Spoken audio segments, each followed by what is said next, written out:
Yo, what up, what up, what up? Welcome to the Vocal Vision Something to Say podcast. I got something to say. You got something to say. We all got something to say. I am your host, KFC, aka Kevin's Perspective. You see the title. KJ, tell these beautiful people who you are. You already know who I am. I am Mr. Humble Beginners. I am KJ. Yeah. Deuce, man of the kingdom. Tell these people who you are. Yeah, I am Desmond Green, aka Deuce 47 all day, every day. You know what I mean? Yes, sir. And we got Matty B back. Matty B, tell the people who you are. Matty B, returning guest, man. From the Humble Beginnings podcast. Glad to have you back. Like I said, we all got something to say, so let's get straight to saying it. How you fellas doing, man? How y'all doing? How was y'all weekend? You know, did I get into anything in particular, anything special? Man, I mean, ain't really doing too much. I mean, the weekend was smooth. I ain't nothing, man, but relax, man. Just take the time, relax, and, chill with the kids. Yeah. Mine was pretty cool. Moved into a new apartment, so that was pretty productive. Oh, okay. You out your car. We progressing. Yeah. I ain't know the last time I been in my car, though. You're right about You that. was in your car that last podcast. You was in your car. Yeah. Nah, that's what's up, man. Yeah. Yeah. Speaking of the kids, man, I was chilling with my little man this weekend, man, and we was playing video games, and I just realized that Mario Kart is one of the most frustrating games I ever played in my life, man. Like at one minute, it's like within 7 minutes, you love it, and then you like forget this game. I ain't trying to play this game no more. Then you back to it, man. This game it can take you up and down a little bit. But shouts to Nintendo for that. If y'all play Mario Kart, Mario Kart is frustrating, man. Mario Kart dope, man. I know it is. Yeah, I ain't playing in a minute. That shit can change though. You be in first place, boy. You end up in last super quick. I know, and it kills me, man. I'm too competitive. It kills me. Be ready to throw that thing out, man. But yeah, so let's get into it. You probably seen Kim and Pete broke up. Tyrese looking sad. Michael B. Jordan, he ain't the Killmonger no more. So all these relationships had huge age gaps in them. So I want to ask, is age difference important, or is it really just who was younger and who was older? Age difference will always be important.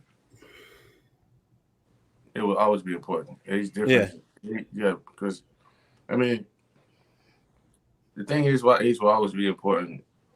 Age is a container that contains a prospect of how to gain maturity. And that's how we always going to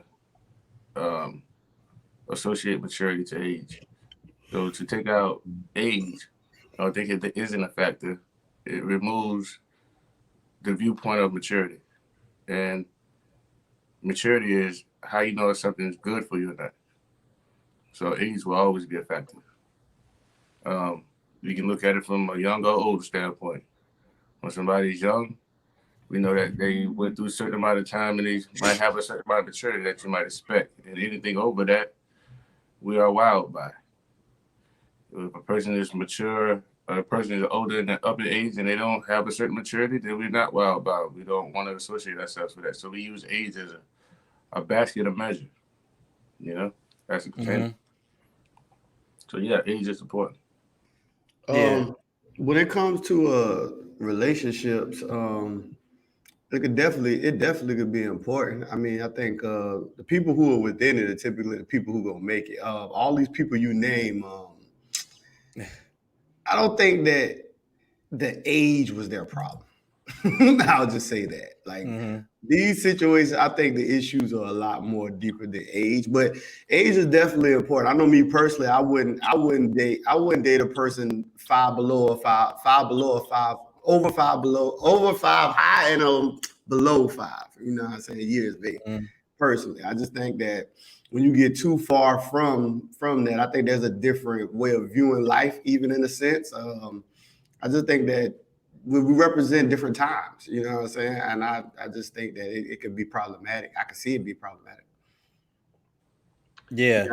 I definitely think age plays a factor, especially when there's a big cultural shift, like, you know, how they was over the last 15, 20 years. So it's probably more prominent now than before in certain areas. But I would say as far as a relationship goes, it wouldn't be just based off age. I think it is important, but I think a person can be mature. What they're looking for, and they say typically in older men, can be found in people their age as well, or people younger than them. It's just hard on the receiver to receive it from somebody in their peer group or younger than them. So, you know, they may look up to an older person more so often, but I don't think it really matters. So do you think that a relationship will last or sustain more when the man is older or when the woman is older? I don't think the olderness got anything to do about it. I think it's more based on the maturity of both individuals, just the understanding between those two people. Ask that question one more time. I said, do you think the relationship sustains more when the man is older or when the woman is older? The man is older. Yeah, we got to remember about this age thing too. A man can age longer than a woman and produce, right? It ain't saying that she can't produce at certain ages. It's like his life expectancy of producing is or multiplying, right, is way longer than a woman's life cycle. So we have to consider these things. We can't act like we equal when it comes to certain things about time, and we got to use age for. So if you're a young man, right, and you're looking for a certain life, then you would definitely want to make sure you're looking at age, because you want to know whether or not has she reached the point of past producing to a certain degree for you. Can she really hold up to that job if you want to multiply yourself? You need to know about age too, whether or not they have the script, right, to produce what is good for your life. Mm-hmm. You get what I'm saying? Like, a lot of people don't think about, most people, guys, they get older, they slow down. Some things they don't want to do in life. So you got to make sure that person of ages have the energy and tenacity to want to produce the good that you see for your life. And also produce yourself if you want to see for your life. Then they're able to do it, then hey, you can have that life. But if it don't fit the purpose, you know what I mean, the age is bringing up things that don't fit your purpose, then yes, and use age as a measuring stick to see, make sure it fits in your purpose. So yeah, I see a narrative sometimes that that the person who was older in the relationship was trying to manipulate the one that was younger.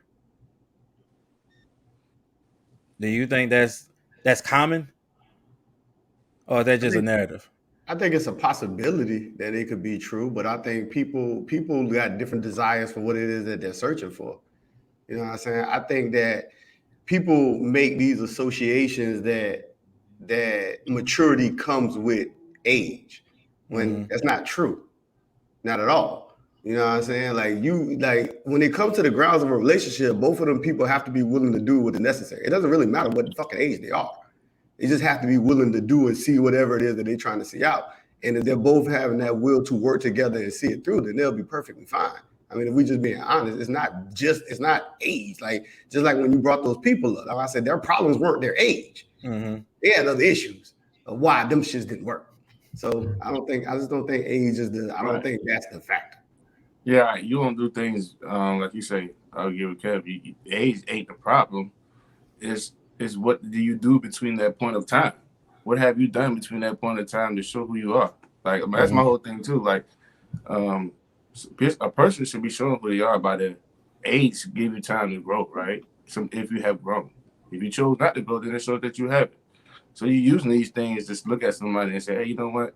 Like, ain't no doubt that somebody can grow, but based upon the point of reference in life, you know what I mean, you get an engagement of what you are entering into. You need to know what you're entering into based upon a person's point of reference in life. You don't want to accept everything. You know what I mean? Everything ain't for you. You know what I mean? If anybody understand that. And you need to have measuring sticks in life to make sure you're measuring out what is good for you. And if age can be one of those containers that has tools of measuring what you need good for your life, then use it. But it's not the determining factor. Not at all. Yeah, I mean, I think that is important because if it's kind of like, I forgot who said it, but you're on two different planes, or you live in two different eras of life. You got two different perspectives of life, just because you're in two different. You grew up in two different stages almost. So it's like, one person may have an idea of how they want to live their life, and the other person don't, but just based off of age alone. Like, just because of different experiences, do they even correlate? Like, it can be great depending on the relationship. It can be great, like, y'all on the same playing field for a while, but it's almost like age has started to kick in to a certain degree, because now one person might be in one stage of life and the other person might be in another stage of life, and it's like, okay, so how is this going to happen now? Almost. So it's like, Yeah, but I think that age is important. yeah, I mean, if age is going to take away unification, then you should make sure you pay attention to age. That should be a fact in it. If age is going to stop you from unifying in different areas in life, then you should use that. I think it's also predicated on the willingness of the person who's following. So if the female is following the guy's lead, I think she'll grow with him, especially if he's taking her on the path. He ain't treating her like an outsider, like he's treating like a real wife and doing things with her, and he's actually guiding her.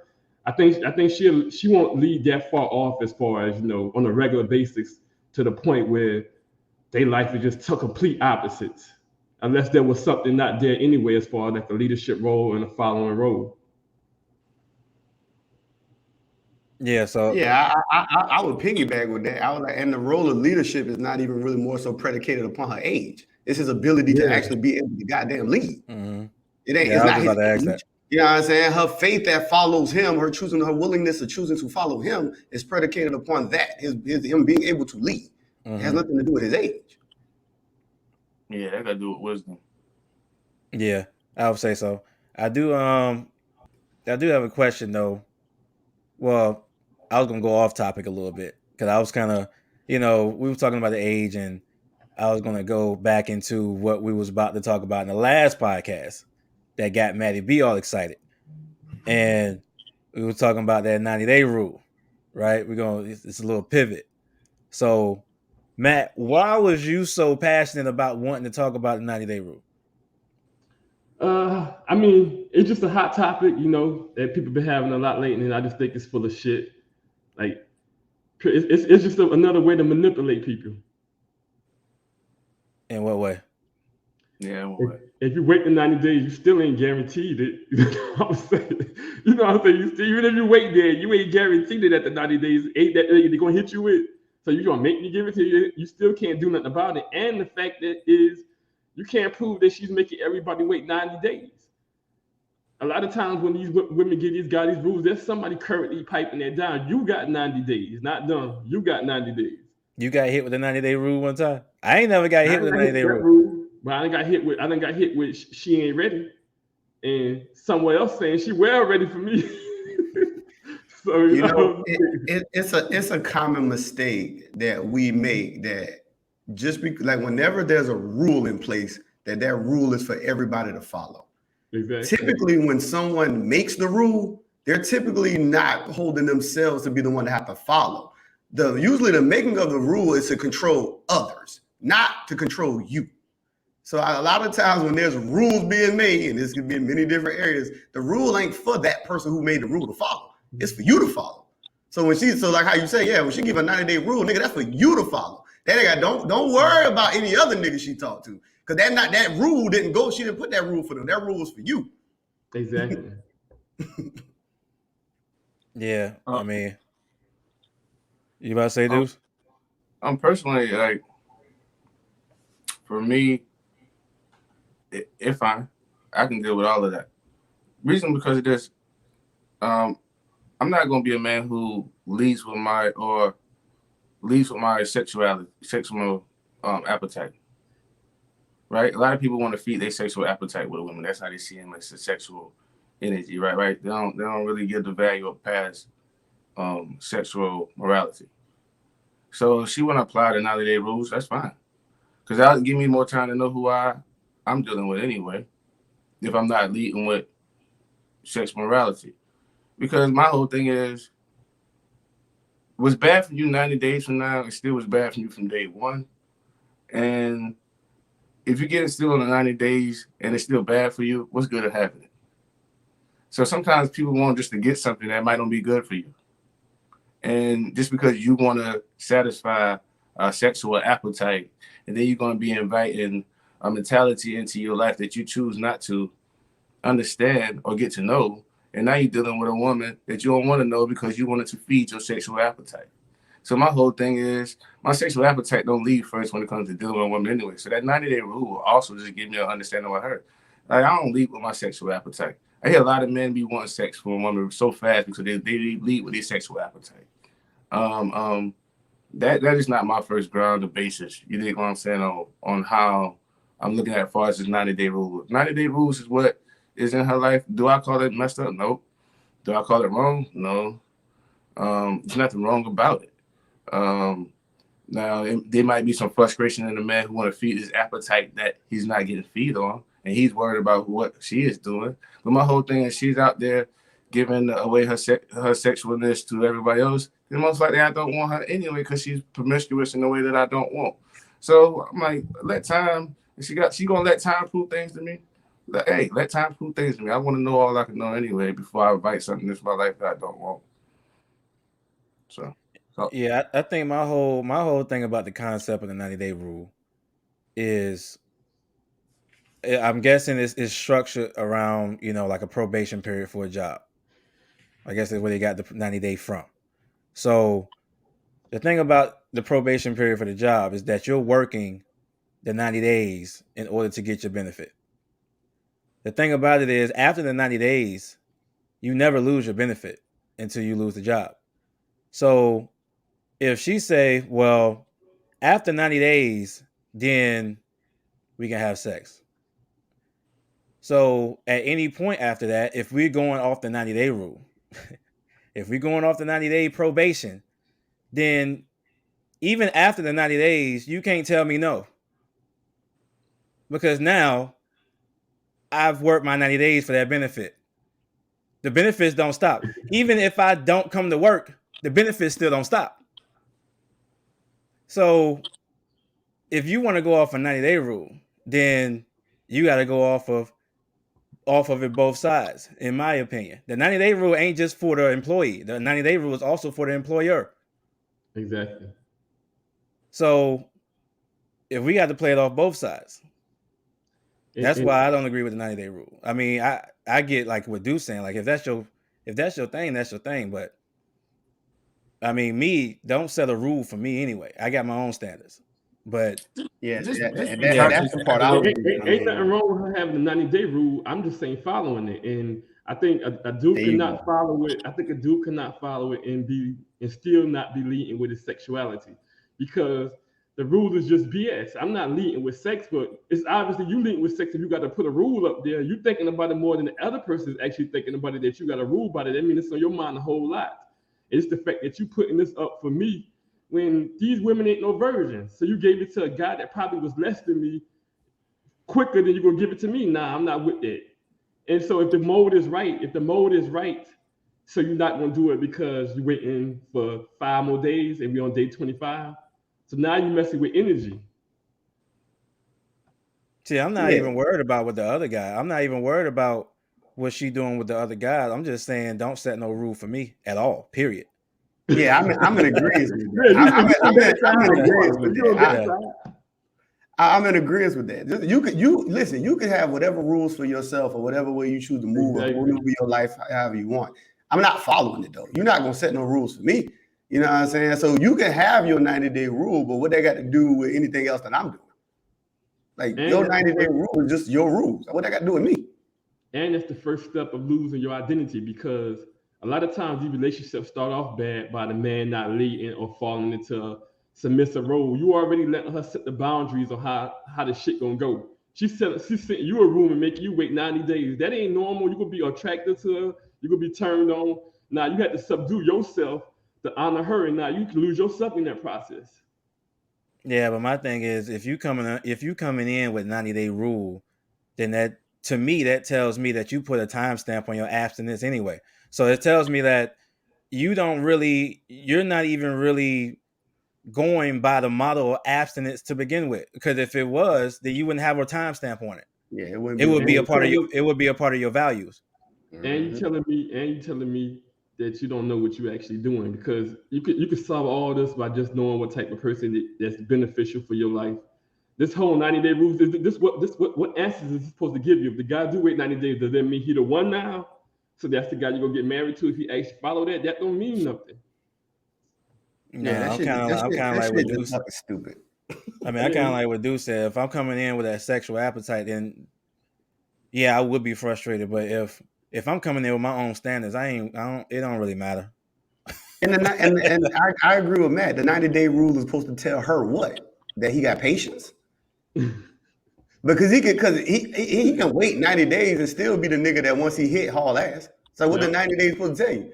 All you did was prolong, wasted a whole bunch of time for the nigga to hit and still leave. Because if a man gonna hit and leave, he gonna hit and leave. I don't give a fuck whether it was day 1, year 2, year 4, year 6. If that's what he's gonna do, he's gonna do it. He's gonna do what he's gonna do regardless. Regardless of the rule that you set. The rule you set literally was more so for her than him. Mm-hmm. Because even he ain't, like, I mean, what does it matter? It's just stupid. Yeah, it's just a tactic for leverage, to my opinion. My whole thing, if you don't want to multiply with him, you don't have kids with him, then just don't do it at all. You got to set no rules. Just don't do it at all until you're ready to have kids. Be simple. Why put a day on it? Just put the time in there when I'm ready to have kids. Keep it simple. I know everybody like having sexual fun, but you know what I mean? Like, we can get to an order for this and not have a lot of because the whole thing is what our mind go to after all of this. You know what people gotta understand? It's like what your mind gonna go to after having sex? What you gonna accomplish after this? Like, life is have a bigger purpose than, you know what I mean, just finding a woman to have sex with. You know what I mean? Or a woman trying to find a man to have sex with. Like,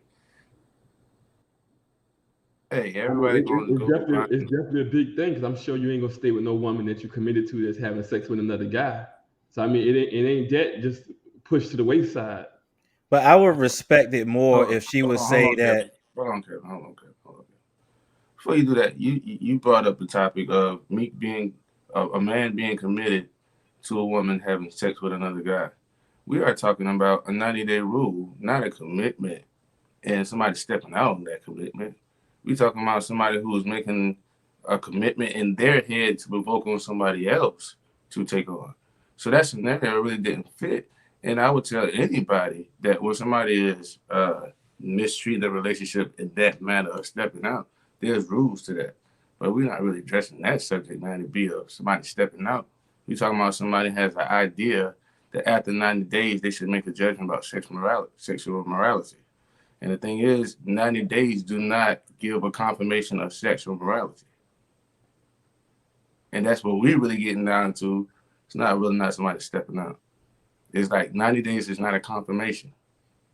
You know what I mean? Like, people might put a date on it or a time stamp on it, but that don't necessarily give a person confirmation, because what we're looking for is basically people to interact with in a spiritual way, which would be knowledge and wisdom first. Like, to multiply don't come until after you done gain the information you need to multiply with a person. But you know, the masses ain't looking at a relationship like that, though. But most people ain't going into a relationship talking about the spirituality and all that stuff and alignments and stuff about that. But I got you. That's you speaking for you. See, that's the thing. That's the thing right here. I don't really follow the crowd, and I don't really suggest no man to follow the crowd. You think what I'm saying? So when we think about the masses, I'm not a crowd follower, because the crowd has never really put you in a place of protection. You think what I'm saying? Everything has an order. So you don't have to follow a crowd to follow order. You think what I'm saying? The order really comes from one. You know what I mean? Understanding the oneness of something, and to be able to, it goes into a whole deep conversation of one and the construct of one. But the thing is, we're not talking about crowd followers. We're talking about people who's making individual decisions. You think what I'm saying? So, like, when we start mixing what the crowd do And then this has to become a personal thing where people go into their homes and think about, contemplate out to make a personal decision. I don't want people to be going home and making personal decisions because of what the crowd said. That means you get on the internet to look for your source of confirmations or your source of saying this is right because what the crowd doing, and the crowd can lead you wrong. So we're not telling people to look at what the masses is doing. We're trying to tell people to look at what is right upon the situation, what makes sense, what is accurate thought, what is accurate knowledge about or something about setting the sex for 90 days, right? There's nothing really accurate about that. You dig what I'm saying? It's just that all you do is set a timestamp to open up a door that you really haven't really probably not contemplated about anyway. So, you know what I mean? That's where we at. Like basically when it comes to looking at crowds and individual analyzing themselves to make a decision for their lives, you don't want to be looking at crowds. You want to make sure you're making an accurate decision, not behind what everybody else is doing. Other than that, you're a follower. And being a follower can lead you down the wrong path. So I would tell anybody, don't follow no crowds. Because these are individual decisions. Yeah, I agree with everybody. Like even with like what I was about to say as far as respect, like I would respect it more if you just told me I don't want to have sex till marriage. Like don't tell me that the 90 days is a red flag for me. I'm gonna talk about red flags in a minute. 90 days is a red flag for me. It means you just coming up, you just doing stuff, following the crowd or whatever that you think might be right. That doesn't really go by an entire principle. So because it's like you put it about sex, but you ain't asking me not to provide for you for 90 days. You're not asking me not to protect you for 90 days. You're not asking me a lot of things that go along with relationship for 90 days. You just talking about sex. That's it. And then on top of that, if we still going by the job analogy and the concept of it, yeah, the job can confirm something out of 90 days because out of those days they spend 40 hours a week with that job. I don't spend that much time with you. So how you got time to confirm anything? We ain't been on that many days. We ain't talking on the phone that much. So what are you confirming in 90 days? Out of the 90 days, I probably spent a total of 4 days with you. So how are you confirming anything? That's why I say it's a red flag for me. And that has to be, individually spoken to too. Like the guy said, like, ain't no way in the world that we're gonna be on here to be able to know what 90 days will be confirming for that individual unless we know who that individual is until they in the moment. It's like the now will give you that answer. Some of these answers, like we talking for a president, you will not know that answer. You hypothesizing that a person may not be able to give you that answer. Her answer of the 90 days, or why she do wait for 90 days, might not make no sense to you. But it might have been something that her father said. Now, I understand that we might don't subscribe to what the father may say or tell her to do. You think what I'm saying? But if that's something that she's been raised in by a certain culture, then let her explain that. Until we get there, we really wouldn't know what that 90 days would mean at all. But that would be the same concept of what you said about not following people, because I guarantee you her father set that premise because of other people around him culturally who set the premise of these are the things that you to follow. So then by her following this it would still put her, even though she's following her father, she's still following other people within that same sense. So at what point is it okay for you to be the following, and when is it okay for you not? I mean, I can understand the father.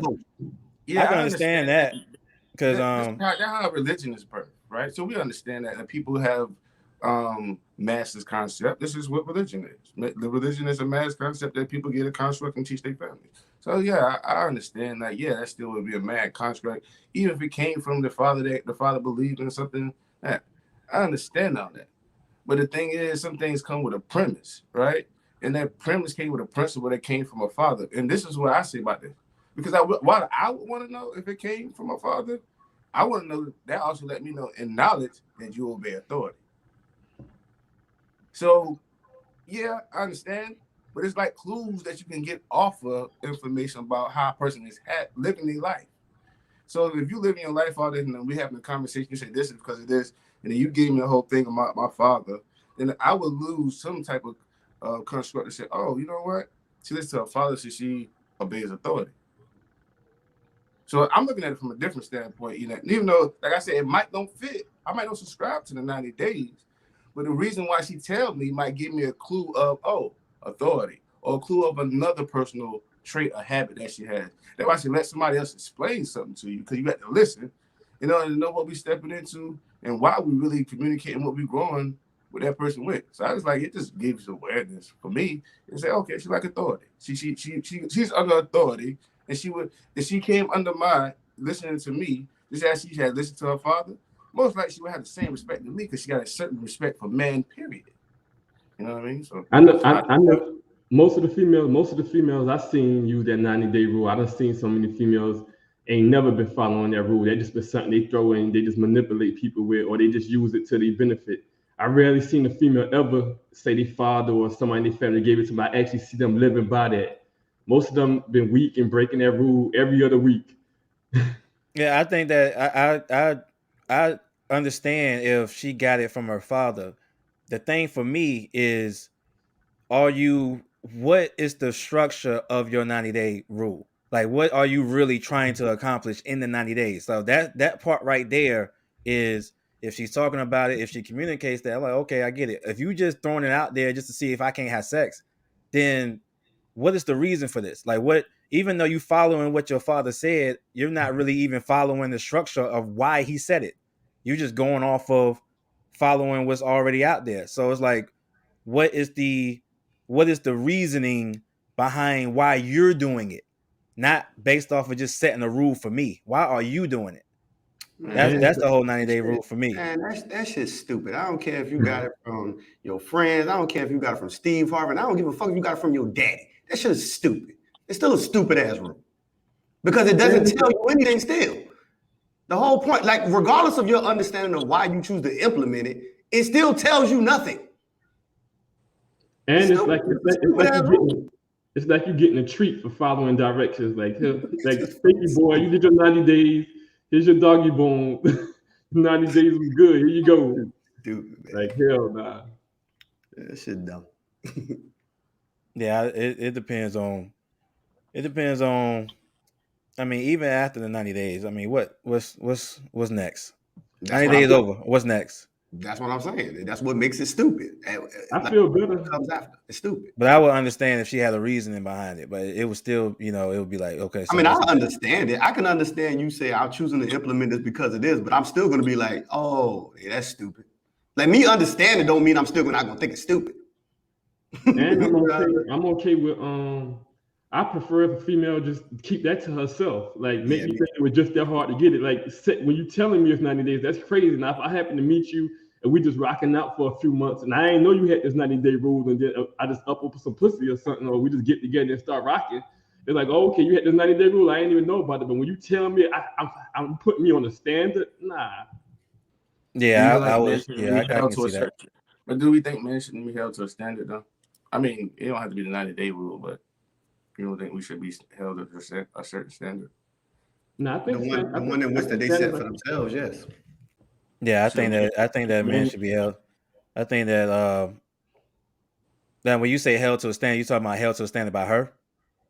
No, I'm saying they should be held to a standard in general, but not somebody coming into you a stranger to them, they're a stranger to you, and they setting a standard for you. Like, I don't even know you for you to be setting a standard for me. Mm-hmm. You know what I'm saying? Coming into setting a standard, nah, that don't work. Yeah, I understand that. Yeah. Yeah. So what's I know I named one red flag for me. What's a red flag for y'all? Like, what's something that you recognize off jump, or even recognize in general? You like, nah, I'm about to back out this situation right here. What would be something for y'all personally? Them hair hats. Hair hats. A lot of tattoos. She got a lot of tattoos. Just off jump, you just like, nah, I'm good. Yeah, I'm good. I'm saying off jump, she wearing that hair hat. Because usually it ties into your identity of how she view herself, which says a lot to me. Long nails. So it's so everything is appearance, but what about her? A red flag about the actual actions of the person. Yeah, like her, like who she is, or her mentality, her conversation. Like what's A person that doesn't like communication, a person who, when it comes to tough conversations, a person who shuts down is a person I cannot deal with, period. I like to address things. I don't like to pretend. One thing I won't do is pretend like everything cool and everything not. So if there's a problem, we got to sit down and figure it out. Now, if you're one of those people that don't want to talk in the moment, what you do have to let me know is when are we going to have this conversation. But we're not going to sit here and just allow it to just go untouched. So that's a red flag. So, oh, you don't like to address things. I gotta go. I like to address things. I say also somebody with low vibration, like just a female. Like if you meet a female and she just always down about something, always complaining about something, always somebody else's fault. Like I'm big on energy too. Having a good time. Like if she can't really enjoy herself and be loose, and just always got some pressure on her, I know she probably dealing with a lot. Got a lot of drama in her life. You talking about if she had a lot of drama, or if she just how she deal with the drama? I mean, probably both. She probably had a lot of drama, and she probably just don't deal with drama good. Yeah. What was you about to say, dude? Oh, I mean, you said what was a red flag? That's the next question.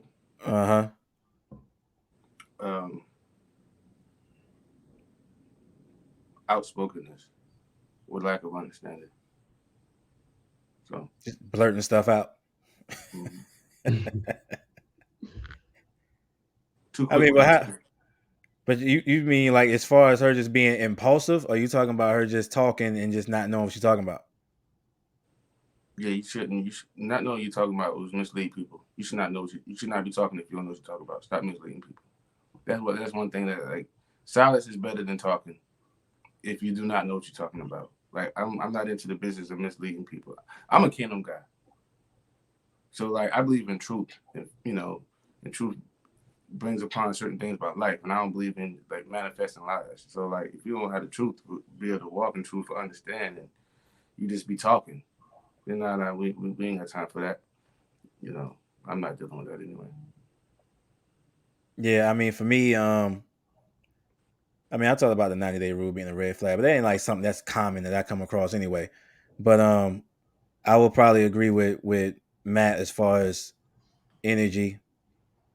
Not really energy. It's about how do you respond to life? Because life is gonna happen. Regardless, life's gonna happen. How do you respond? Do you always are you always a victim? Are you always pessimistic?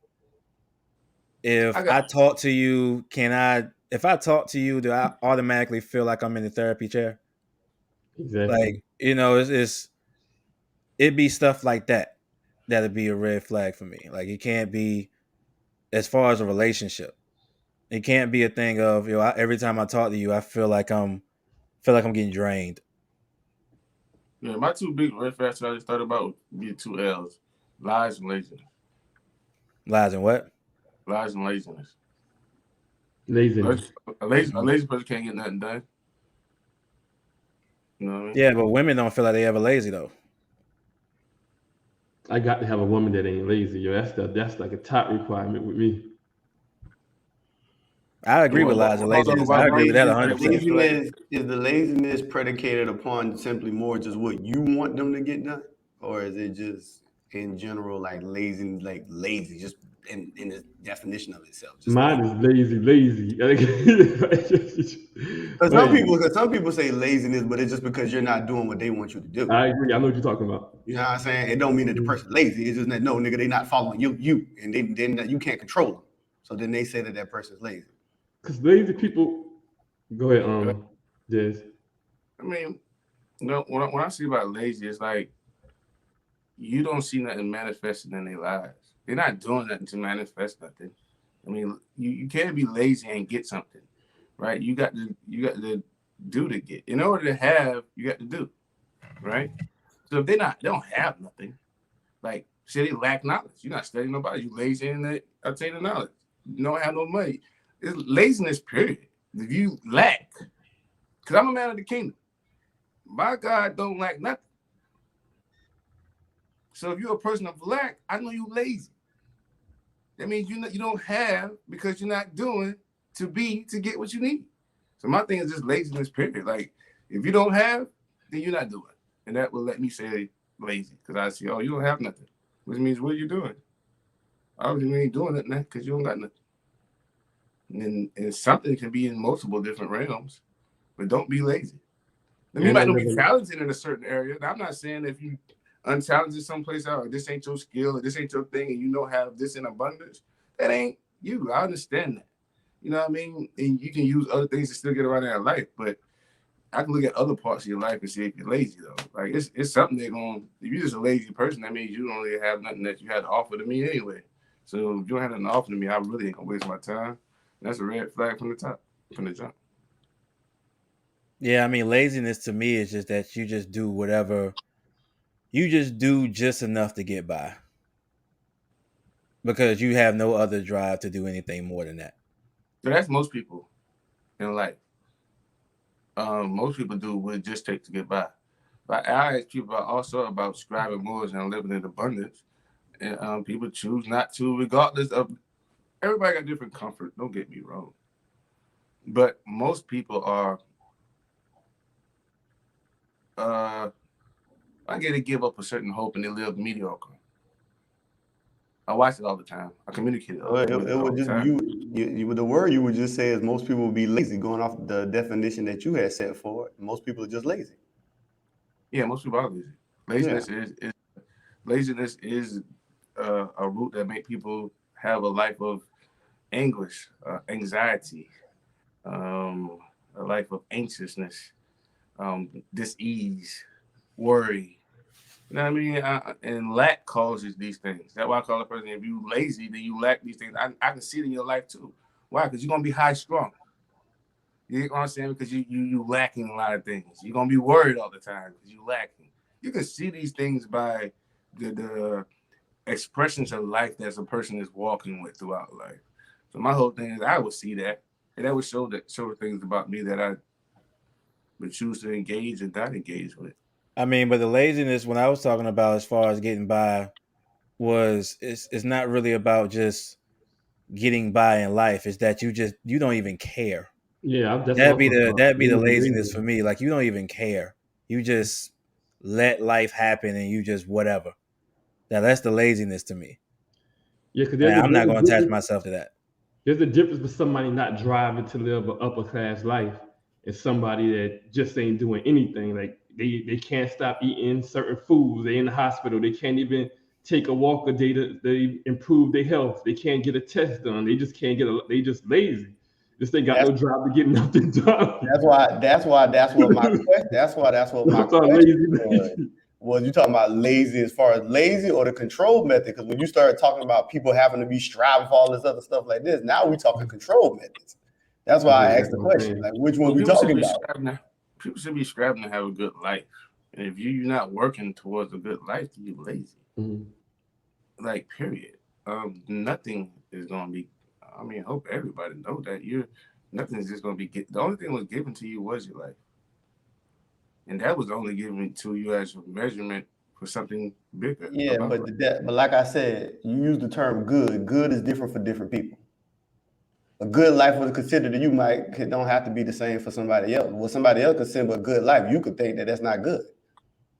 Because you use a very subjective term like a good life. A good life is very, very, very subjective. You have some people who are more simplistic in life and they're not chasing all these other things and they like simple stuff. And that's a good life for them. No, that's not a lazy. I mean, like part of your definition, you would say that is lazy, but it wouldn't be a reflection of not a good life. Simple is good. I would say simple is good because my whole thing is lack. If you feel like you do not lack it and it don't burn a desire into you because you don't have it, then good. But the day that you say, I need this, I want this, then you know you need to do something about it. And then if you don't do nothing about it, and then because you never did anything about it, you start putting all these emotions and that start coming because you lack it now and you start expressing this out to the world, then it's a problem. So my lack ain't got to do with me personally. It got to do with, are you self-fulfilled?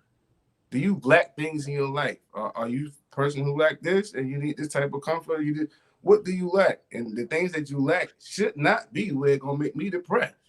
Because I need you to be good as a person, not good in accomplishing all the material things, not good at accomplishing all the material wealth, not good at having the highest title. I need you to be good as a person. And that's the good I'm talking about. I'm talking about the person being good, and good gets good. If you good, then you good. And that's my whole thing. It's like, don't lack and not be good. And then I can't do nothing about your goodness because that's probably dependent on that person. And then they want me to fix them. I'm not coming to fix nobody. They need to be fixing themselves. So I need you to be good, not materialistically, not as far as the attributes of all the accomplishments of the world. I just saying having an abundance of joy. Your abundance of joy would be good. So that's why I'm talking about abundance and having wealth. Like I think a lot of people sometimes, like I know me and you and Kev, we have a lot of conversations, and we can take my conversations a lot of time as rich conversation. I'm talking about having a wealthy life, not a rich life. It's a difference. You know what I mean? Ain't nothing wrong with having a rich life. But the standpoint I be coming from a black is, are you wealthy? Well, a wealthy person don't lack. And wealthy don't mean I would just use the word personal fulfillment. I mean, when we start throwing all these other words in here, I get it. Like I understand exactly what you're saying, but it could become confusing. I would just address it as personal fulfillment. If you got a life what you personally feel fulfilled, then it is what it is. Then it'd be the problem if she lazy and then hit you with the 90-day rule. Then we got if people are this is another thing about society when it comes to us communication. If I had to change my word to personal fulfillment because somebody don't like the word lack and that's a one word, and personal fulfillment is two words with multiple syllables, then I'm like, hold on, man. I don't know how simple we want to keep getting it. When it was a one-word thing, we could dive deep into that one. Well, it wasn't. I wasn't going predicating on what people dislike. It's just I say that better when it comes to understanding for people. So, could care less which terms you choose to use. You know what I'm saying? Because at the end of the day, you're literally saying the word, and then you're going all the way through your way to describe it anyway. And the reason why I say it is when you say the initial word and you say, well, if people don't get it off of exactly what you said, because you're using an associative term more so, that it becomes confusing because now you have to literally break it down. So I say simpler, better just for people to understand, not more so about whether you like the term or not.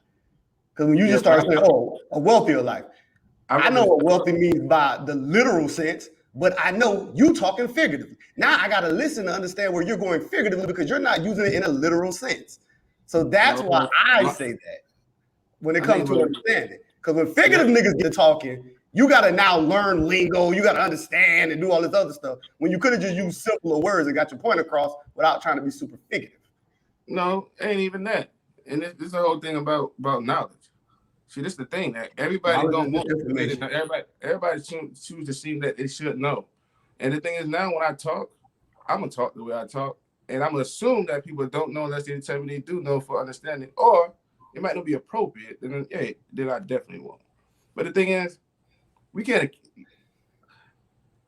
To communicate with somebody thinking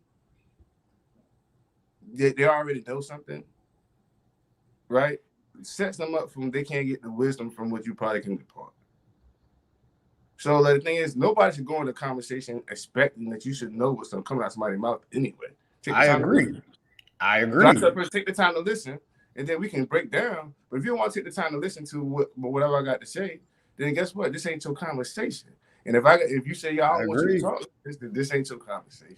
Listen, that's how I agree. I agree. And that's my new way. It's like, if you want to talk, then it's about listening and communicating. It ain't about how I constructing certain things. Not that's just wrong. Then you're like, okay, correct me on my wrongs. You know what I'm saying? But to communicate and say, hey, man, you need to talk like this. And sometimes you need to listen to what somebody is trying to articulate. You know what I mean? And they might not have the words that you think they should have to articulate it. It might not have the simplicity that you may have of communication to articulate it like that. So that's why I was like, I stopped doing certain things. I said, like, some people might not have the same communication abilities as others, and I can't I can't construct my communication abilities on somebody else just because I would want to hear it a certain type of way. You know what I'm saying? No, listen, I totally agree. I'm a real big stickler for that. I use things in a literal sense. Most of the time when having conversations, I bump heads with many people because most people don't want to use literal sense. They rather go figurative. Now, I'm never one to tell you how to talk. The only problem with your communication is as long as you keep speaking figuratively, we'll never get on the same page because I'm not going to adjust the way that I talk neither, because I'm always going to still address it literally. So I'm not in a position to ever tell people what they should do or how they should operate. You know what I'm saying? So I agree with the statement of what you made. No, then it's just not the conversation for you. Because I feel the same way, that when I talk, I speak literally. If you want to talk figuratively, then hey, nigga, we'll just keep repeating it over and over and over again. So I agree with you. But my thing was more so of understanding, because I work with children more. And you have to take simpler terms to help for people to understand. I don't make the assumption that they don't, but I'm not going to be figurative when I do know that when you have dealing with development and people who coming through, that there is a direct path to say what you got to say. I'm not going to talk around it, because figurative speaking is talking around something versus saying exactly what something is. That's literally what figurative speech is. You're talking around something. My thing is you can say it more direct without having to talk around. Well, no, see, that's the thing. Another thing about, and I understand what you're saying, and I'm not saying that I'm not agreeing about figurative and literal speech. What I'm saying is somebody might don't see the literacy of something because of the lack of knowing. So it's like, he's like, y'all know nothing about wealth. Well, then that's what I would say. Hey, man, we might need to know something about wealth. You're like, I don't want to know about wealth because I don't see how it applies literally. And I'm like, yo, it applies all the way literally. It ain't a figurative thing. But it's where the information comes from and how it's viewed. So, I mean, I get it, but it really was pretty much literal, because I said if you lack, and before I even got to wealth, I said lack. Like, I don't know. And that goes when people say, what do you mean by lack? So it don't matter how small of the word I use or how grand of the word I use, people still want to know what you mean. So that's why I get like, oh, I said lack. I said, wealth. It's like, yo, it's two things. Like, you still want to know what you mean. And my whole thing that we're here to do, express, and hey, this is what I mean when I say this. Yeah, it just sounds like both of y'all saying the same thing, just one in literal and one in figurative. Well, yeah, that's why I kept saying that's why I say y'all both agree with each other. It's just y'all both saying the same thing. Yeah. But from a literal and figurative part, do you think that you can recognize when you being sabotaged? Can we personally, or are we talking to people in general? People in general. Do you think that you can recognize when someone is trying to sabotage you, whether it be in general or whether it be in a relationship, or when you're trying to do something and it might be somebody that you talk to, some people around you at work, wherever the case is? Can you recognize when there's a sabotage coming?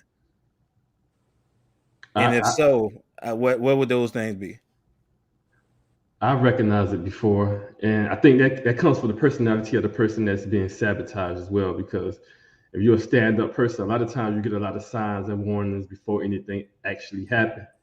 If you're a messed up person, nobody may not give you no warnings because maybe people don't like you that much. But if you're a very likable person, somebody gonna say, "Hey, this is happening," by a friend, or if somebody now you may be blinded and turn the other eye. But if it keeps happening, I don't believe in too many coincidences. So if somebody's always in a situation where it don't play out that good for you, you need to look at that person and really take the advice people giving you. So do you think that a sabotage can be where you're telling somebody a goal and they're trying to constantly not necessarily talk you out of it, but passive aggressively talk you out of it? Like, they might throw some things out there to make you not want to do it no more. Oh, exactly. I dealt with that in my family personally. They definitely do that. If they don't want you to go after something, they'll tell you the bad stuff about it, or they'll even use the tone when they speak of it, like to make you think it's dangerous or this might happen, that might happen. they're definitely trying to sabotage it. Whether they think they're doing it for the good or the better is the other side of it. No, most people cannot detect sabotage when it is abroad. I mean, that's why it's called sabotage. It's literally an underhand interference. It's not an obvious thing for most people. So no, most people cannot detect that. Okay. So you saying that within the midst of it, you would never think that it's being a sabotage. It's a sabotage. Most people can't know. Okay. That's interesting. I never thought about it like that. I mean, it's because it's within even the definition of the word. Like it's an underhand interference. It's not right there in front of you. Usually, when you can see it coming, that usually mean they're doing something sloppy. But that's why I'm saying they didn't perfect what it was that was being done. But a sabotage is supposed to be sneaky. But most times people ain't getting caught the first time they try to sabotage some people. That's why sometimes some people get warning signs. Everybody ain't that pinpoint accurate either, where the first time they go after somebody, they actually sabotage that plan or that goal. So sometimes you will have a few warnings after that if they're not as on point as they need to be. Yeah, if they haven't perfected what it is that the manipulation in which that they're trying to inflict upon you. Exactly. Yeah.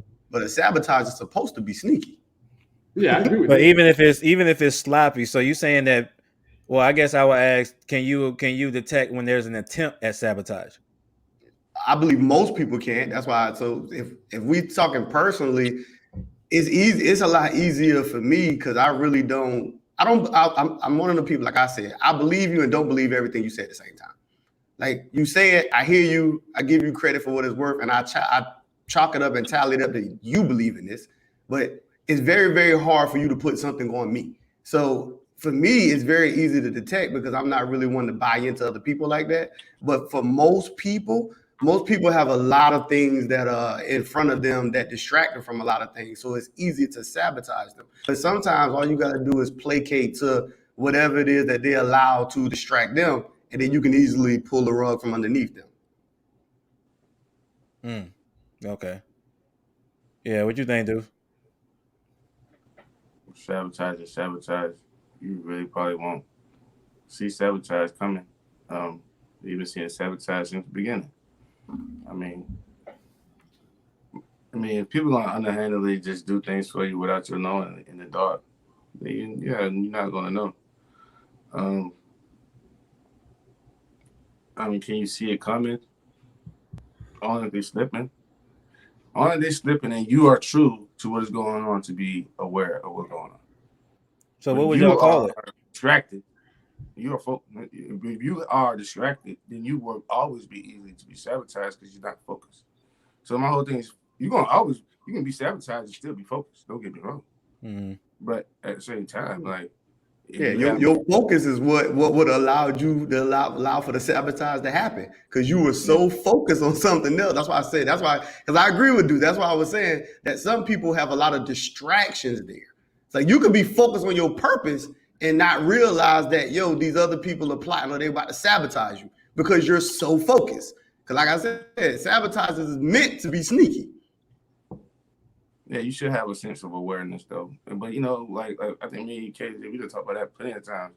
A lot of people don't develop this sense of awarenesses. You know what I'm saying? Yeah. Like, they might be always in fear mode to even develop something that they can learn. So the whole thing is, all this is learned. You know what I mean? Like, everything in life is learned, like, to a certain degree. Like, yeah, certain things you can't stop, like sabotage, but you can increase your awareness. You know what I'm saying? That goes with survival instinct. Exactly. Since you think somebody sabotage go to life, ask Adam. You know what I mean? So they got destroyed. So I guess I'm saying like what? So what do y'all call it then? So if it is recognizable, then what is that? What is it called? Like what is that? If you're able to see that somebody's trying to take you out of what you feel is your best interest. But are we? If somebody sees it, right, and they don't actually know that that's what's going on, would they still be seeing it, or would you say that's not seeing it, KJ? If they know, if you don't understand what is being done, then that's what the sabotage would be, because Just because Well, you that would be a see, part of the manipulation of it. If you that's what I'm can't saying. That's understand why it. I keep saying But you sabotage. do see it Listen, though. That's all I'm saying. It's still being seen. You're just not actually catching on to what's happening. what do you mean by catching on? Like if most people, when they get screwed over by a friend, a coworker, whatever, it don't be just out the blue. There was things that happened before, and they were like, "Did that person do that on purpose?" But they might have given them the benefit of the doubt to be like, "Such and such wouldn't do that to me." They Yeah, seen things happen your before. benefit of the doubt is what allowed you to be sabotaged. No, I'm not You disagreeing with that. I'm didn't, just saying that they so see that it though. person didn't really see it. Yes, you might saw mannerism Yeah. things that would have gave you a hint, but if you still fell for it, you still fell victim to sabotage. I teach this art, the art of sabotaging your defense. I teach this. I literally this, and that's the exact term that I use. The whole goal of what we do is to sabotage your offense. I use certain mechanisms in footwork, hand movement, hand placement, to throw you off to penetrate your defense. That's what sabotage is. That's why I say it's meant to be sneaky. That's the whole point of it. So if even with the example you just gave, because you gave them the benefit of the doubt, just like in a martial arts match, you saw the person throw a punch, but you over or underestimated the potential of the person, whether it was speed, power, whatever may have you. The fact that you under or overestimated whatever side it was on, you opened yourself up for that sabotage because it went undetected. Because if you clearly just outrightly knew, if you outrightly just knew they were going to do it, it wouldn't be to that degree of a sabotage because you're like, oh no, you just allowed them to fuck you over. So part of you had to not know or fully clearly see it. That's why it was sabotage. Yeah, I think the greatest test is really after the sabotage. Like, how well do you bounce back after something happened to you that you didn't expect? Oh yeah, Right. That is the greatest reward out of all of this. If you have the tenacity to say, "Yo, I had the strength to bounce back, no matter what they did to me." I mean, because you're gonna go through things in life where you're gonna probably feel sabotaged, right? Or it's just not gonna go right. And the whole thing about sabotage is really like understand like it's gonna be things like that in life. It's gonna happen, right? Do But y'all how well do believe you in? respond to those situations of sabotage? Yeah. Do y'all believe in keep your friends close and enemies closer? Do y'all believe in that phrase, that saying, that, or the concept of it? I understand what they're trying to say. Yeah. That was the scenario.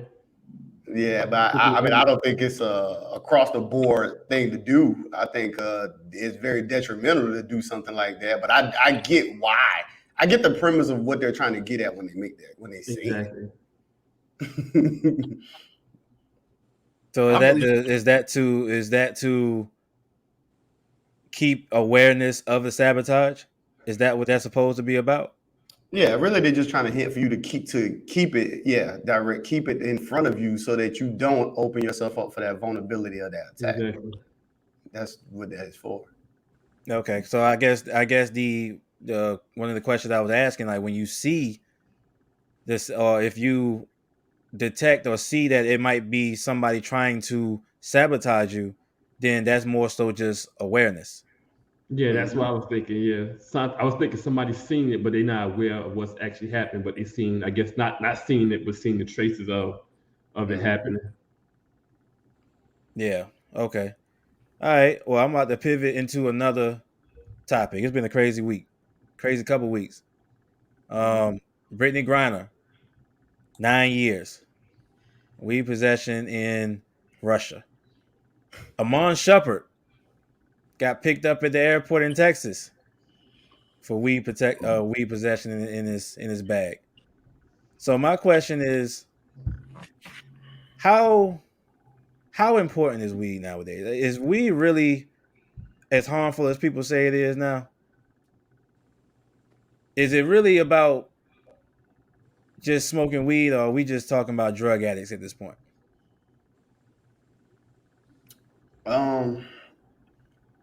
I think that it could be a detriment if one allow it to be a detriment. So like shorty in the airport or old boy in Texas. I mean, you know the rules of the places and where that you go, and you chose to still want to do what you want to do and disobey the laws which are there. So it was a detriment to what it was. So it was something which created the problem. I mean, at the end of the day, I don't think. I mean, there are people who. I notice with most people though, their smoking of weed is really what makes them more lazy. I only know a handful of people who smoke weed and are productive. Most people who smoke weed are lazy as fuck. So I think it provides more of a detriment to most people than it is anything else, personally, from what I see. You took part of my answer. I was gonna say second part of your sentiment. As far as like the kids, especially younger kids, I see that all the time. I see high school, even when I was in New York, people in middle school and shit, like they smoking weed, getting high, they become lazy, you know, not doing their grades, dropping out of school, coming straight home, laying down in bed all day long. It definitely messes up the development of little kids. I see that happening all the time. So we talking pretty much more so from eras or generations rather than just the weed itself. It's just because I mean, there's older people, there's people, because there's people like you said, it's people who are older who are still productive. Still, I mean, it's just weed. But I'm looking at a lot of these younger, I ain't gonna call them kids. I'm looking at a lot of these younger adults who it's just is it really that important? Because you're not doing nothing. You're not doing nothing. We can't say that it's important at all. I mean, we can't put the importance on it. Like it's important that hey, they going to an airport or they going to another country. That got to do with self responsibility. You know what I mean? Like some people are just too how I want to say it, they think they can do whatever they want to do. This is about authority. Right? I can do whatever I want to do. I don't have to follow authority. You go to another country, you think that you can do what you want. You want to take this is one of the reasons I tell people certain reasons I want to travel with them. Because you too Americanized and you think you're gonna go somewhere else outside this country and you're gonna kick your American ways and you think you're gonna get me and you locked up. Ain't happening. They got different penal codes and judicial codes. We ain't rocking. So I tell people like, yo, look, I understand you might be American, you got your American ways, but when we go outside this country, I don't care what your beliefs are. I don't care what you understand the authority that we going to. If you don't want to be under this authority in this country, don't go. You know what I mean? A lot of people going to do things that they think they can do anywhere else because they're from a certain place. Authority is authority. No matter where you go to, you're gonna have to be under. You're gonna be under some authority. A lot of people don't like to be under authority. They think they can do whatever they want to do. My whole thing is, you think you do whatever you want to do, and this ain't your kingdom or this ain't what you own, then you're gonna face consequences of whoever's that ruler of that land or. You know what I mean? Consequences of that. So you got to face that. Just know what you're doing. Gain knowledge of where you're going. You know what I mean? And what you're doing. Is weed bad for a person? No, we can't say weed bad because it's a herb. It just might not be used in the correct way. Let me put it like this. If we know mostly about marijuana, then marijuana is probably the most strongest herb or plant that can make clothes, ropes. You can make a lot of things out of this thing, but we choose to always focus on smoking. We don't think about other uses of it. So the whole thing, we can't deem the plant as bad. It's the use of the plant. Now, the reason why I say importance is because I see a lot of people who make it a priority, even more so over their actual priorities in life. Exactly. It can be important if the use is right. You know what I'm saying? Like if the use is something for good, like say you're making shirts out of it, it's good. It is important to people without shirts. It can be important, but to say, yo, yeah, but he's talking about more so my high feature. It's never he's talking about more so to that direct person though. So like right, the joint with old girl, it was important to her that she still risked her freedom by doing it. It was important to her that she had to have that weed to smoke, and it cost her. Same way with a boy in Texas. It was important to him. That's why he took the chance. It got him jammed up. So I mean, it had a level of importance to them as the individual. Yeah, but individually. Because the importance lies with the individual now. Yeah. Mm-hmm. Yeah, that's why I say that important. A plant would never be that important to put your life or a time at stake where you contained. You know what I'm saying? Like it just is a plant. Why is it that important? But even here, though, I mean, people do it all the time. There's still plenty of people getting locked up for possession. So it's important to a lot of people. I understand. And many of the other controlled substances. Yeah, it's not important to lose time and freedom over them. No. We can never say. Yeah, but I'm not even. I'm not When even would a talking player about ever just be that time and important? freedom, huh? Huh? When would I a said I'm player not even ever? just talking about time and freedom. I'm talking about just the importance of even when you're talking about responsibilities. Like, it's. I see people who have that as a priority over providing for my kids Yes. or taking care of responsibilities in life. Like, that's why I asked, is it really that important for you to put your responsibilities on the back burner just for this? It is I to see them. it a lot. I see it more rampant now.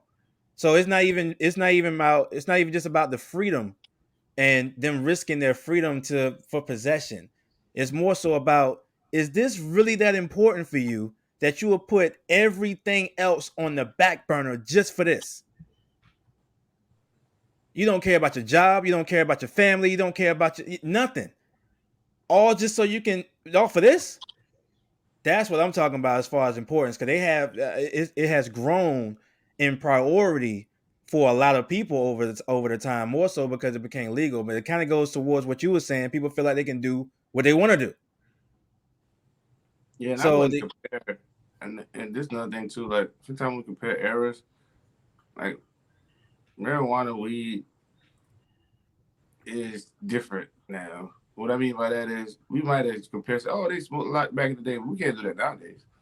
And saying we're gonna have the same effect. We ain't the same. They done grow this stuff, put stuff in this stuff. It's not comparable. mhm. Even you know what I'm saying? So I tell people like That's kind of it's like what I work. was, and that's why I asked about the drug addict part, because I'm seeing people put weed, treat that like it's heroin and cocaine, and it's like, yo, it's really messing with people.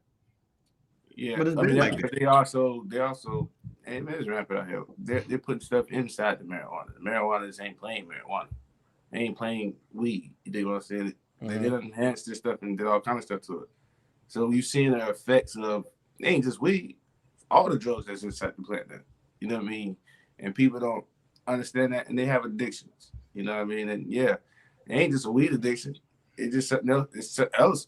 Things going on with that making them have this addictive quality. Like, and then you know what I mean. Also, they have a personal life that most likely they are not dealing with. This is why they keep running to this. I Yeah, always go back to personal coping anyway. mechanism. Yeah. Yeah, it's a coping mechanism. Like they got something they ain't dealing with, and they just hiding from it. You know what I mean? Using it. Yeah, because I mean, I see, even talking about coping mechanisms, people using substances or social media, whatever, as coping mechanisms, as a means of self medication. But my thing is, it's so much self medication because it's so much self diagnosis. Who told you had anxiety? Who told you had depression? Who told you had these? Where you get these diagnoses from? So now you take that and say, I'm gonna self medicate. Mostly because a lot of it might be self inflicted. So A you lot of self it. medicate. Most of So, all things are self inflicted because of choices. mhm. Everything's almost self inflicted. Yeah, but I see self. Only reason I thought of that is because it reminded me of something I saw this past week where they were talking about, who was it, Neo's wife, going on there on talking about him, and how somebody was talking about how women use social media as a self medication mechanism. And I was like, well, people are self-diagnosing themselves so much that they feel, it's another form of self-medication, kind of like how you would for drugs or alcohol or something like that. So that's pretty much what they were talking about. But that's what made me think of that. Hmm. Yeah. I don't But that's all understand I how got, people man. self-diagnose. I don't understand how people can self-diagnose with a lack of information and knowledge. But Like you said, they have all the information. But my thing is, you have information, but you don't have enough to really go deeper than what you really think you can. It's like it's that, I always call it. I mean, it's a term called the Dunning Kruger effect, right? So it's like when you learn something and then think you know more than you really do based off of what you just learned. yeah. So it's Mm-hmm. like people do that, and then self-diagnose because they just learned something 5 minutes ago, thinking they have this clinical diagnosis of themselves based off of this little bit of information that they really learned when they actually didn't do enough to deep dive into what it could really be, which can kind of go into what you're saying, because they might not just, it might be information there, but it just ain't the right information. People don't understand how to acquire wisdom. People don't actually want to fix the problem. People don't know how to acquire wisdom, and people don't know how to gain understanding. And so when you just get knowledge without wisdom and understanding, you're going to always misuse something. Just point blank period. Like you said, just people getting knowledge and without, I don't even say knowledge. People just get the information without having no wisdom behind it. You know what I mean? Yeah. What was you about to say, Maddie? I was saying that people just want to feel better. They're not actually trying to, solve the actual root of the issue and get past it. They're just trying to feel better temporarily. So if they're trying to do that temporarily, maybe social media, weed, all that is benefiting them. They're not looking to actually fix themselves. So they happy with it. Yeah. A lot of people don't feel like they're dealing with a problem. Yeah, I would believe that. Or they feel like they dealing with a problem, but don't realize how serious that problem might actually be, and they underestimate the problem. Yeah, and a lot of people gonna lie in the lie instead of go to the truth. Or watch play in the lie instead of go to the truth. Shit like that. Only reason I say this is because it's like they recognize it to be a problem enough to have a victim mindset about it, but you don't know how deep it really goes until you start to affect stuff around you. By that time, it's too late. Yeah, could they be lying to themselves? They just not grow comfortable with losing. Comfortable with losing. Yeah. Yeah. I mean, people be comfortable in dark spots all the time in their life. Yeah. Yes, I mean, get used to it and don't want no better. That goes into the laziness then. Exactly. All this time back into that. Yeah. So I mean, there's before. Another thing, it ain't hard to be it either. Like, if you think no good, you be no good, and you have no good, then I expect you to produce no good. But I mean, misery loves company too, and a lot of people feel like they can't get company unless they miserable. So they might sit into that just to get the company. Yeah. Which is to a certain degree a self-medication coping method. Loving to lose. I love to lose because it gives me certain perks in life that I don't feel I would get if I won. You gotta be quick to dismiss, misery, or somebody who want to put you in misery. I dismiss it. Like, hey, that's why I say it's about lack. If you lack and you feel a certain type of way, you always in misery and this and that. I don't want to be a part of that energy. You know what I mean? That's the red flag. I think that was the word I was thinking about earlier. Misery. That was the red flag for me. I know me and Matt was kind of saying the same thing, but that was the word. Like, if you love misery, that's a red flag. I can tell you love misery. Yeah. That's a red flag. Sorry. Some people all they do is misery. Yeah. But I mean, you mentioned like before the show, you was like, now is the time. Mm-hmm. So kind of going. I mean, we about to close out in a little bit, but kind of go into what that means when you was explaining that for the audience. Oh, ain't no time like the now. Like, now is the only thing you have to live in, and you got to take advantage of the now. Like, you're talking about time. Like, most people try to say I'm present for things, but present time gone. Like, present just a quick moment, but now it's something that you can always live in. So like, you want to do something, now the time. You want to write a book, now's the time. You want to talk about your issues on social media, now's the time. You want to get a job, now's the time. You want to become wealthy, Now's the time. Now's the time to do whatever you want to do in life. Like, look, tomorrow's still gonna come. Somebody's going to now. Now's the time. Just be present. Just take advantage of now. Like, most people try to wait. We talking them 90 days, right? Now's the time. Like, it always gonna be. Yeah, tell her that. Tell her now's the time, yo. When she come with that 90-day rule, tell her now is the time. I understand you want to wait now 90 days, but now is the time for you to be fucked. But guess what though? If she tell you, if now's the time, and she say, yo, this, and y'all willing to go through this whole, the whole function, we know what the outcomes, regardless of outcomes, then now's the time. It's like these 90 days don't even matter. But now's the time. No, I'm just saying, like, when she say it, just don't say nothing. Just look at it and just say now is the time. Oh, yeah. But if she don't want to, then guess what? She don't want to be productive. So we got to go ahead and go. We got to be productive. Be productive and fruitful. You know what I mean? So if you don't want to be productive and fruitful, then you know what I mean. Now ain't the time for you, but still time for me. I'm gonna be productive and fruitful. Yeah. Now don't have to be time for everybody. My now might not be your now for a specific reason. So she might say 90 days ain't time. I said today's the day. And guess what? You just don't fit my now. And most likely the now stays with me all the time. So most likely you're gonna be with me later on in life. Peace. There's nothing wrong with walking away from people. There's nothing wrong with you learning somebody in your life. It ain't nothing wrong with after you done learn what you learned, you say, no, this ain't for me. What's for you is for you. What is not for you is not for you.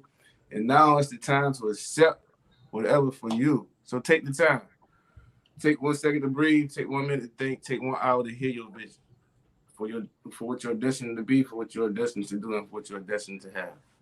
That's the vocal vision. Yeah. You know what I mean? I hope everybody heard that. And we talking about visionaries. I hope the visionaries heard that. You know what I mean? Like, take your time to become a visionary. You know what I mean? It starts with a vision, though. And then we get to the visionary part. Yeah, man. So I got, well, I ain't got much to say now. I mean, I feel like everybody done said what they had to say on the Something to Say podcast today. Kev, go ahead and sign out with something, man. What you got coming up? Man, I got a couple more Is It Disrespectful lined up this week on the Humble Beginnings, channel. That's pretty much it right now, man. I just still working. How was that last one, man? Because y'all was talking about, is it disrespect? Listen, it is disrespectful to be on your phone while we on the date. If you're sitting here at the table and you on your phone, that is disrespectful. That's just me. It's disrespectful to me. Yeah, we last night me and Izzy chopped it up about it was about your relationship, putting all your relationship business online. Mm-hmm. But y'all were talking about taking a picture of the food at the table. Yeah. And even like my girl Izzy was like she was like she wouldn't do it on a date because it would, she was, just the way that the person might judge them. But if the guy said, yo, we gonna take pictures of the food, she said, well, hell shit, let's go ahead and take pictures of these foods. You know what I'm saying?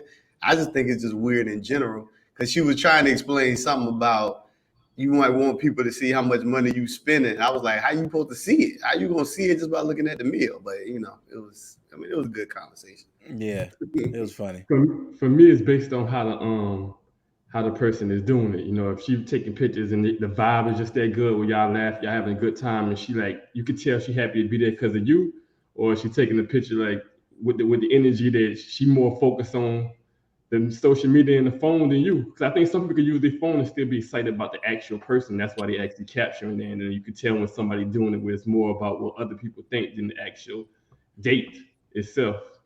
No, it ain't really. It ain't no problem about taking a picture of the food and stuff. My thing is, don't be sitting there texting and all this other stuff while don't be on your phone like that. Because my thing is, I'm either going to put the phone on the table, face down on the table, or the phone's not going to be out, period. So it's like, we here. My time is here. So don't, I feel like that's just wasting my time. Why you ain't put the phone face up on the table? Nah, I ain't doing that.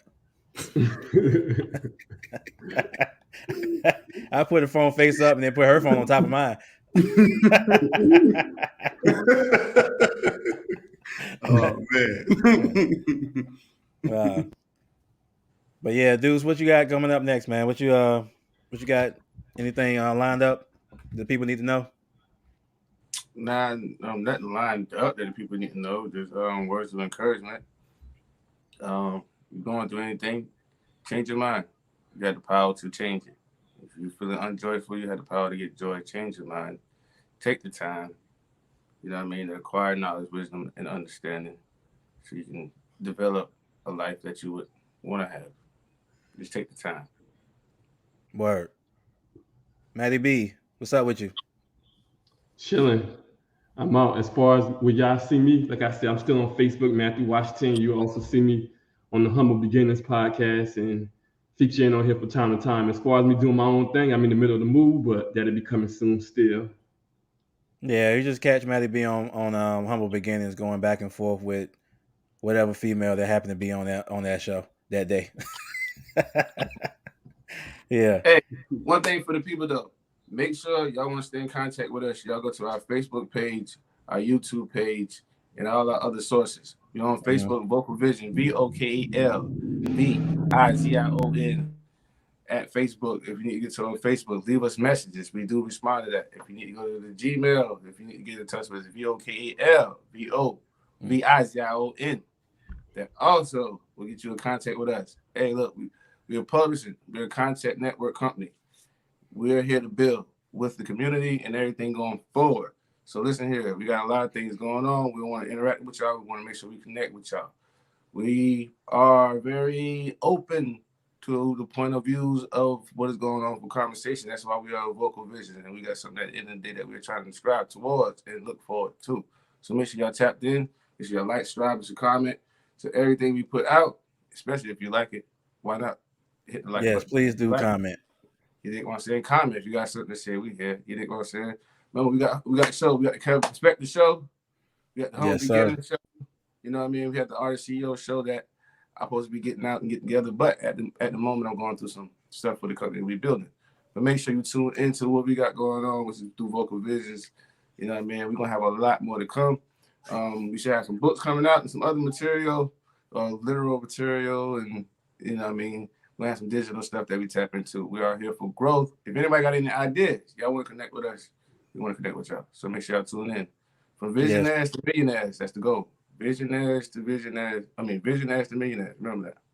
Let's go. Yes. And we appreciate everybody that's been supporting, everybody that's been watching, everybody that's been sharing. We all appreciate all the viewers, all the viewership, all the listenership. We appreciate all of it, man. We're going to keep growing. We're going to keep thriving.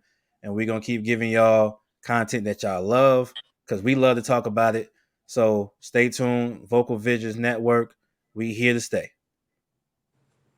And on that, I had something to say. You had something to say. We all had something to say. And we are out from the Vocal Visions Something to Say podcast. Check y'all later. Yes, sir.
If I don't spark the mind, I'm not living motivation.